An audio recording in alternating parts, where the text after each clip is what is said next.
Well, hello, you fine, wonderful people, you. If you haven't been to this channel before, a little rundown. Basically, I watch a movie, and then I come and plop down on this here chair in this here room, and ramble on about that movie. So, no script, no kind of game plan of what I want to talk about, essentially, other than what's fresh in my mind. The goal of this channel is to be raw and unfiltered and as real as possible. So no jump cuts except for that one video where I was coughing my ass off. Yeah, that's it. So if that sounds like something that you're not interested in, you can X out right now, and don't forget to give a thumbs down. It's very important. And if you're a returning viewer, well, I appreciate the second opportunity to ramble on to you. Hopefully this is at least half enjoyable. And if not, I apologize deeply. Anyway, we're watching I watched Dog Soldiers today, I should say. We're not watching it. It's not a fucking watch-along party. Oh yeah, and there you go. Swearing right now. Okay, perfect. So anyway, I'll have to try not to, I try not to swear, but they come out occasionally. I mean, you know, I can't help it.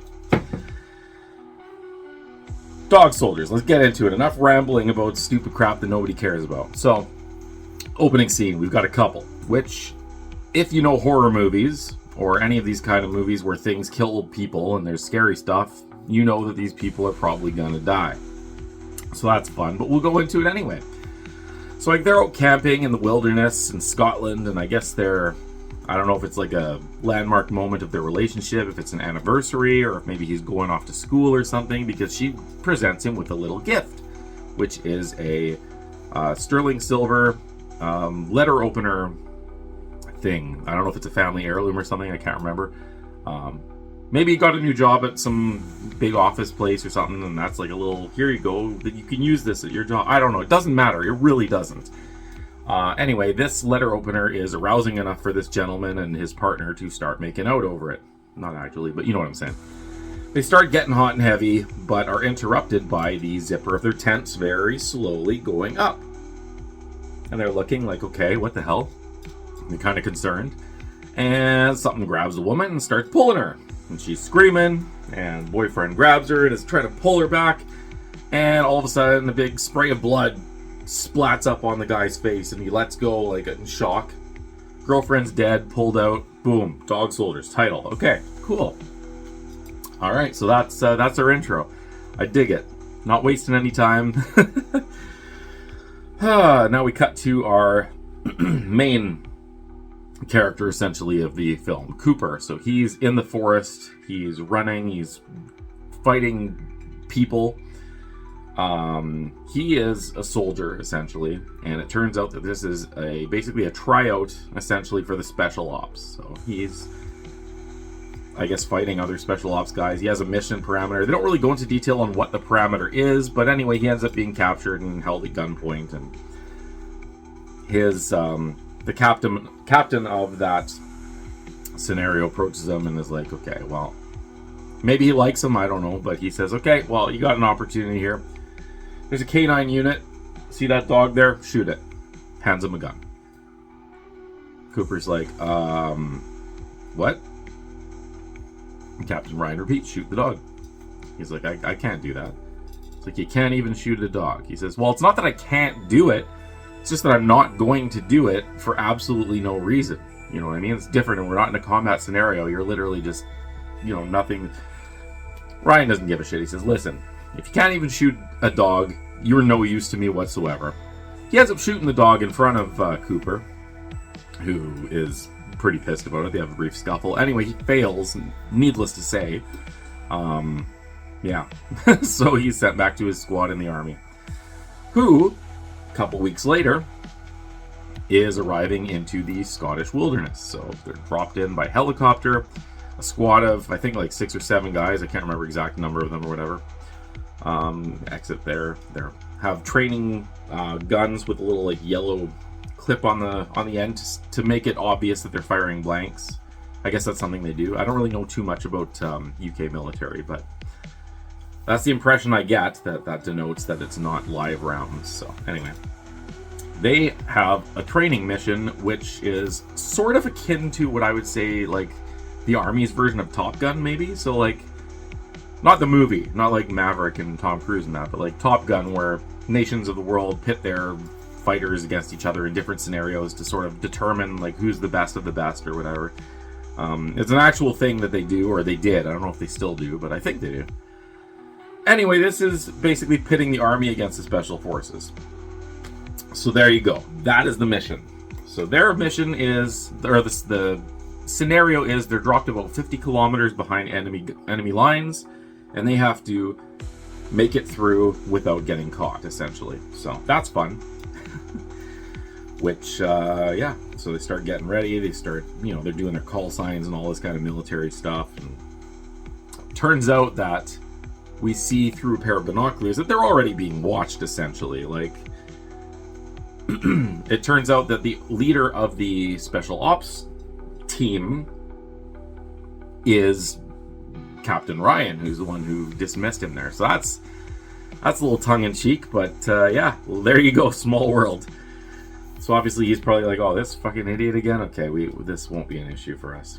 Anyway, they trek through the woods and whatnot, and nightfall comes, and they have a little campfire going, and they're talking about what scares them, and one of the guys is like, spiders, women, spider women.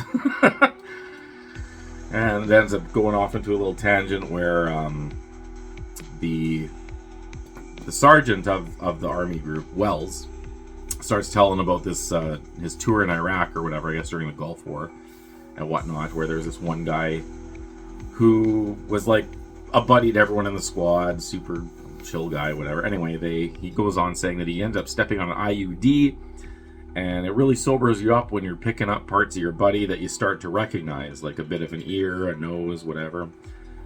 Anyway, they found like a piece of his flesh with like a tattoo on it and everything. And it gets all deep and everything, and something along the lines of like, the devil said he'd save his skin. I guess it was a devil tattoo. He'll save his skin, but he only saved that little part of it that the tattoo was on or something. I don't know. Anyway, emotional moment. Cut the silence. Another soldier's like, alright, so this guy walks into a bar and he's about to tell this stupid joke, and out of nowhere, a friggin' cow falls onto the fire. So you're like, what the hell? And one of them's like shooting, and he's like, soldier, they're blanks, first of all. Second of all, it's a dead cow. What the hell? They examine it. Okay, these look like teeth marks. That's kind of concerning. Okay, so maybe it's, I don't even know what animals. They have wolves in the UK, I'm assuming, right? They must have. They don't have bears or anything, I don't think, but that would make sense. Or maybe it's one of those, the Black Panthers they claim may or may not be in the UK. That's a whole other thing. It's not any of those. It's a werewolf, which we find out later. But I mean, that coming into this, it's a movie about werewolves. So, and I already said spoilers. So if you didn't, oh well. Anyway, no use getting scared over a dead cow. Essentially, it's not just like a cow fell from the sky. By the way, they're under like a rocky encampment, and the cow obviously fell off of the rock in front of them, that they were like the overhanging rock piece. What am I doing with my hand? Anyway, doesn't matter. So that's explainable. They say, we're not breaking radio silence over a dead cow. Like, just leave it. We'll reassess it in the morning. It's fine. Anyway, they end up finding the special ops camp the next day. And it's in shambles. And there's blood everywhere. And there are even entrails on the ground. And they're like, what the fuck happened here? Right away, Sergeant Wells is just kind of like, okay, boys, this is a real scenario right now. This isn't training anymore. So gather any like live weapons, toss your blank round fake guns, whatever you want to call them, and this is like a real, live engagement at this point. And at that point, Ryan reveals himself. So he's alive. He's the only one that managed to survive. And he's a little bit shaken. And they're obviously like, oh my god, are you okay? And he's kind of beat up a little bit, cut up, scraped up, whatever. And he's rambling something about there was only supposed to be one. And it's like, okay, well, that's ominous. Anyway, eventually, we'll just skip a bunch of the middle stuff. I'm not going to go too crazy into the synopsis this time, because you should just see the movie. But they end up encountering these werewolves. there's one scout guy who sees them and he fires, but the gun jams and he runs off and ends up getting impaled, but not by the werewolf. He ran into like a friggin' branch. It's like, oh, well, that is the shittiest way to die in this kind of a scenario. And then the werewolf just like smashes him off the branch, and you see the branch flying and blood splattering and everything. So that's fun. So he's dead. Wells hears this obviously and runs to see if his soldier's okay. Gets his gut sliced open, like literally, like his intestines are visible. Yeah, that's fun. His other soldiers come in and they're firing, and not looking good for Wells. So they need to get him the hell out of there, clearly. So they're running and shooting, and basically the bullets are a machine gun. It's not going to kill a werewolf, but I guess it's enough to hold it back. Painful enough, maybe, or something. I don't really know. But yeah, that's the story, so we're sticking to it. That's stupid. So they are running from these. Basically, they got to find something. They see lights on a road, and like a Land Rover is coming up. Someone's driving it, so they go onto the road, flag him down. This woman comes out. She's like, "Oh my God, what's going on?" And they all get in the car, and they try to drive off, but the car is being held in place because there are werewolves holding the car, and they're reaching through the roof and all this shit. Anyway, eventually they break free. And she introduced herself. Her name's Megan. She's a zoologist who lives in the area, studying nature, etc., etc. Well, speaking of nature, lady, do you see what we just going through here? Anyway. Needless to say, she sees Wells not looking great. They've already lost men, so she says there's a infirmary or something, or whatever they call it, a doctor's house in the area down the road that will patch them up. So they get to the house, or they stop at her house first. I don't really remember. No, they go to the infirmary place, and they open the door and nobody's there, and it's just like, okay, well, what's going on here? There's a fire lit. There's a stove lit with a pot on it with like stew or something in it, but no one's there. They're like, okay, well, this is going to be our home base, so let's set up, essentially. And they do, and they do their best to patch up Ryan, but lo and behold, interrupted by werewolves. They're trying to break through the doors, all that kind of fun stuff. There's a dog in the cabin as well that at this point is like, there's a scene where it's grabbing Ryan's intestines and pulling it as all the soldiers are basically fighting these werewolves off, trying to make sure they can't get into the building, and this dog just going wild on this guy's guts. Anyway, yeah, that's good times. So Megan ends up getting the dog off, and they end up fighting the werewolves off. Essentially, they got enough bullets, like I said, and they bring Wells upstairs to patch up his wounds officially. So like super glue, bandages, gauze, all the official stuff, not just like holding it and putting pressure and whatnot. And they end up giving him whiskey and painkiller pills, and he's like, just turns to Cooper and he's like, dude, just like knock me out or something. And he's like, okay, and he punches him and he falls down, and then he gets him, he's like, you fucking pussy, and he punches him again. Yeah, he's out now. So they patch him up. Perfect. Wonderful. They in the meantime, the rest of the crew is searching through the cabin or cottage or whatever you want to call it. They're finding things. One guy grabs a sword, there's an axe. One guy grabs like an electric carving knife. Like, that's going to be really useful, right?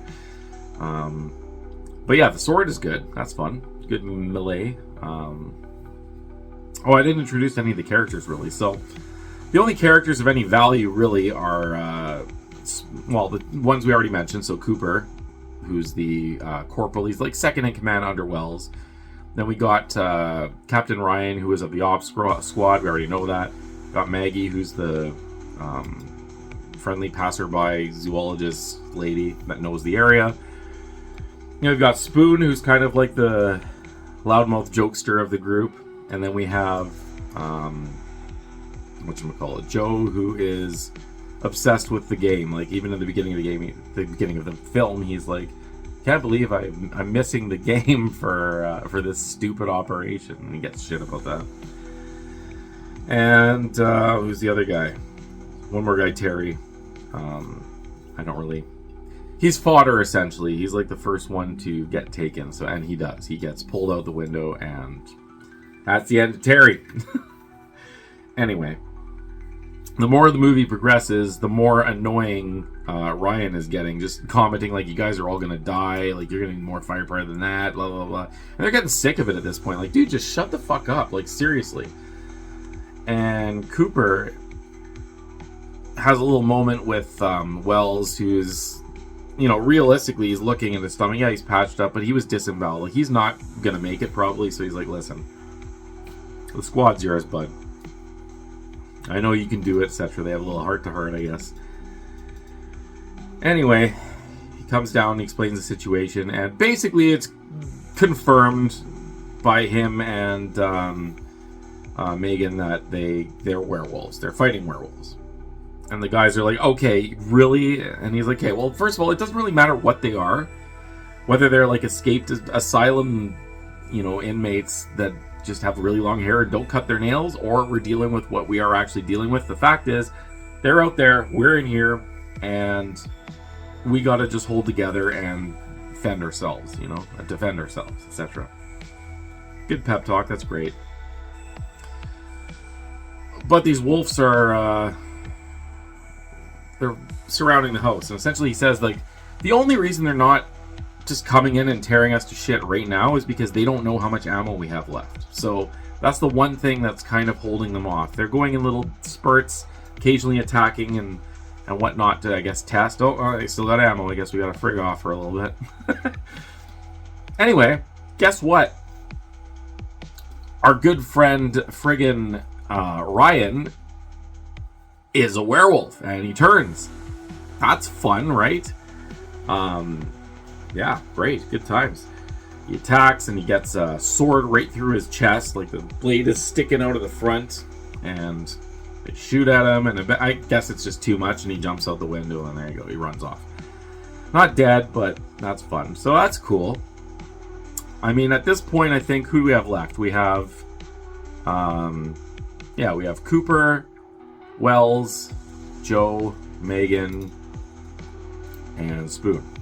That's essentially all that there is remaining of this squad that originally they had. So, they also find out eventually that,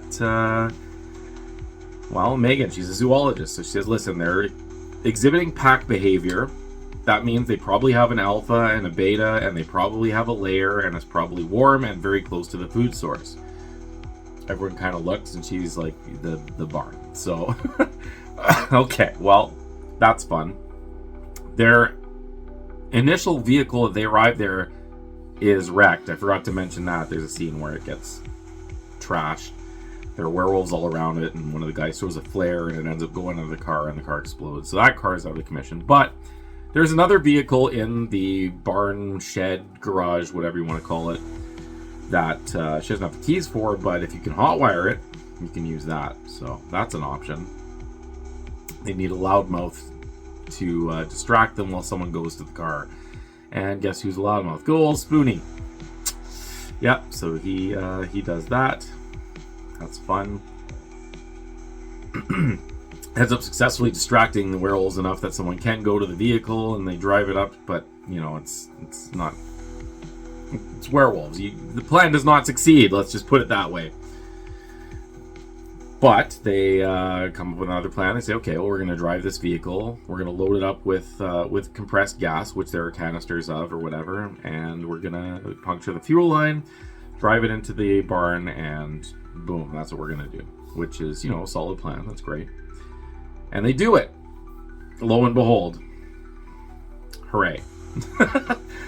Not to mention, I forgot to mention too that Spoon ends up seeing, or either Joe or Spoon, one of them ends up seeing Terry, who was captured before, being like his head ripped off and stuff. So that was fun. That's a nice thing to see your squad mate be dismembered. Anyway, boom, shed garage thing blows up, and then it's revealed, yeah, okay, guess what? There weren't any in there. And they're like, what? And Megan's like, yeah, you think I want to be part of this fucked up family? Oh fuck, she's a werewolf too. That's great. She goes on to this little monologue of like, I thought you guys were our only hope. Like, I guess she wanted them to like kill them all or something. Maybe, I don't really know. She's doesn't want it, but she starts to turn. She's like, it's that time of the month again. And behind her, werewolf figure rises, like another one, and her eyes turn yellow, and just as she snarls, Wells caps her in the forehead, so she's dead. Wells is doing better than he should be. Because with his help, they end up fighting off all the werewolves, and again, you know, that's a good time. They still have ammo. The werewolves are like, fuck, okay, well, let's try again later. And that's when he has a little heart-to-heart with Cooper. He's like, listen. Or no, he has... Oh, fuck, I messed this up. Sorry. He has a heart-to-heart before they decide to explode the thing. And he's like, listen, I'll fight them off myself. Like, I'm gonna be one of them, essentially. Like, shows him the wound. It's, like, perfectly healed. There's, like, scars. That's it. Anyway, they convince him, no, don't do that. We're gonna blow up the barn, whatever. That fails, anyway. Then there's one last assault on the house, and they've been prepping for it. They boarded up windows and everything and gathered things, and, you know, they were even to the point of, like, boiling water on the stove. So that's fun. They do that. Like, they use boiling water, they throw it in one's face, and they're banging him with the pot and stuff, and all that fun jazz. There's a moment where... oh, Joe's dead, by the way. Forgot to mention that. He gets killed in the vehicle. But, and it's kind of an important thing, I guess, but whatever. I guess he'll never get to find out who won that footy match. There's even a little line, too, when he's saying he's going to go get the car or whatever. He's like, you don't happen to know who won the match, eh? And Megan's like, I didn't even know there was a game today. He's like, it's not a game. So that was good. Anyway, he's dead, so that's fun. Spoon has a valiant attempt at sparring with one of these wolves. Essentially, he's like boxing it and stabbing it like crazy with a steak knife and whatnot, and even kicks one of its teeth out. But then there's a second one that grabs him and pins him against the wall, and his last words are like, yeah, I hope I give you the shits, and he spits in it on its face. Anyway, he's dead, clearly. Meanwhile, we've got Cooper and Sarge, who are upstairs, and they're in like a wardrobe as one is searching for them, and they're like, okay, well, we're trapped like rats, essentially, so they shoot out the floor of the wardrobe and the floor of the cottage and end up falling through, and they land, and they see what remains of Spoon. That's not great. Sarge is like, alright, I am actually turning now, like, I can feel it, and it's not good, so you need to go somewhere, and so... he's going to do his last stand. Which he does. Oh, there's one more scene, too, I forgot to mention, where... see, my brain is like a goldfish. Like, I don't remember the order of things. Anyway, there's a scene where the captain who got impaled with the sword is about to... you know, pin Cooper to the wall and push the sword in his mouth, and you can hear it like scraping on his teeth, and it's like, ugh. Anyway, the dog jumps on him and distracts him long enough for Cooper to get away, I guess, and then Sarge essentially at this point is like, okay, well, we gotta end this, so he's in the kitchen, he severs the gas line on the stove, and as he's turning, all the other werewolves come in, and they're about to get him, I guess, and his eyes go yellow, and just with his last bit of humanity, he smacks the stove turns on, boom, werewolves explode, etc. End of the movie. And Cooper walks off, the only survivor. We get the credits. Throughout the film, too, I forgot to mention that they're using everything they can to, like, distract or, like, fend off. So, like, they're even using camera flashes to, like, blind them temporarily so they can get a shot or a stab in or whatever. So they're showing the pictures that were taken throughout the movie over the credits, which is kind of nice. And then a newspaper lands down, and it has an article, and it has Cooper. It says, "Werewolves ate my platoon." And then it zooms out, and that's actually a little tiny article in the corner. And the main article on the front page is England 5, Germany 1. So there you go. There you go, Joe. You found it. Well, you didn't find out who won, but England won, so good on you. Anyway, end of the movie. Okay. I did a terrible job of explaining the film. So, yeah. We're going to stick to spoiler-free now. I don't want to give away anything. Not that I really did a good job of explaining it, but we're in spoiler-free territory. So what did I think? Well, again, this, despite how awful my synopsis was, this is one of my favorite werewolf movies of all time. I would actually say it probably is my favorite werewolf movie of all time. So, that says a lot, because I do generally like werewolf movies. All in all, even the bad ones are fun, but like this one, I don't know, it was good. So it's a mix of like the atmosphere, like you've got Scotland, you know, the misty wood kind of, that kind of scenario, which is beautiful and haunting. Even the quality of the film is not great. Like if you watch the original 28 Days Later, it's not the best quality. Well, it isn't even film. I think it was digital or whatever, right? I might be wrong, but it's the same kind of a little bit grainy, dated film. They didn't have a huge budget, let's be honest. But what they did with the budget, however, now, I love the design of the dog soldiers werewolves. I think they are one of the coolest looking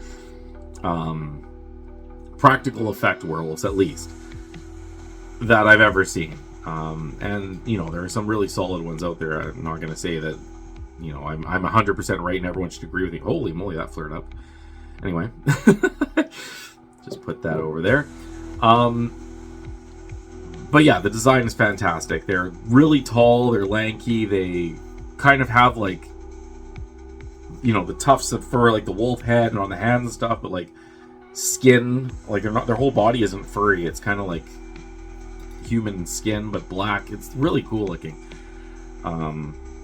Some of the gore wasn't great, but some of it was really good. Like there's one scene where, you know, where the guy gets impaled and then they swat it away, where the blood looks a little bit too light of a red.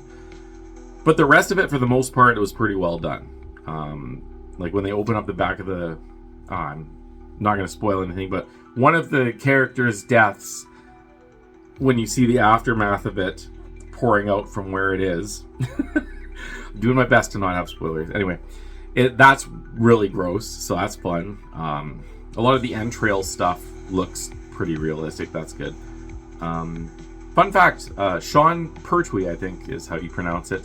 He's the son of John Pertwee, who played the third Doctor Who. So that's kind of fun. So he's in this as Wells. And he does a very good job. He's actually a pretty solid actor all around. These are all essentially characters. Like, people that would exist, but they're character people. And they're all kind of played to that effect. So it works. You know, based on the situation, it's kind of hard to say, oh, that's not realistic. He wouldn't say that. Then it's werewolves. We don't know. So all in all, I have no issues with that whatsoever. There's some, you know, it's not perfect. I'm not going to lie and say it is perfect. But the overall tone of the film, mixed with the design of the werewolves, the story, the characters, the progression, the practical effects, the setting too. I just think it's an excellent werewolf movie. Now, I remember I was watching a couple of reviews of people who, can't remember who it was, but there was another horror reviewer who said that they have never been a fan of like British styled humor or movies and that kind of stuff, so it wasn't really a hit for them. But I don't know. Maybe that is a thing that's subjective to people. Is that a thing? I've always found it amusing. I don't know. I like British humor. Fawlty Towers, you know, that's one of the best shows ever in my opinion. But we're not talking about Fawlty Towers. John Cleese is not a werewolf. At least not in this. And if he is in real life, oops, sorry for outing you, but that's stupid. Jeez. Okay, back to what I was actually talking about. So yeah. These are the reasons I love this movie. Now, it's a movie that I can come back and watch repeatedly and have just as good of a time every single time I watch it. Because I enjoy that real British kind of tone to it. But I mean, all in all, in a movie as well, like I don't think it would have worked with, you know, American or Canadian actors or like accents or whatever in like that setting. I think that the part of the charm is that it's in Scotland, it's this UK team of soldiers, you know, that's what makes the movie entertaining. So if you're not into that, obviously you're not going to think it's entertaining. Now, what am I going to give this movie? I'm going to give it much, much higher ranking than a lot of people have. I'm giving it a freaking 9 because for me, it hit all the things I want to see in a werewolf movie. Good design, fun dialogue, good action sequences, excellent atmosphere, good practical effects. It just had everything that I like in a movie. Now, does that mean that it's going to be a 9 for everyone? No, it probably won't. Realistically, I would say probably people would put it between, a mid 6 and a mid 7, but for me it's a 9 because it hit every box that I like in this kind of a movie. So, official ranking 9, public probably ranking, let's say a 7. 7 is probably reasonable, but it's a 9. So, that's what I'm giving it. That's what it stands in my rankings. Boom, Dog Soldiers, we got it. Yeah, so that's about all I have to say about that. Basically, I could gush about this movie for hours, just repeating the same stuff over and over, repeating different scenes and that, but again, I don't want to put spoilers in here because I already did that in the synopsis, so we're not going to do that. Should you watch it? Yes. Yeah. You should. I think I already said that at the beginning of the movie, maybe, but video. Holy hell. I think that's maybe my cue to wrap it up, but yes, go check it out. Even if it doesn't sound like it might not be your cup of tea, check it out anyway. Honestly, worst case scenario, it's an average werewolf movie which on its own is fun. If like me, it checks all the boxes of the things you love. If you like that dry British humor, if you like that kind of a movie, then you will enjoy it. So all around, that's it. Go watch it. All right. Peace. Bye.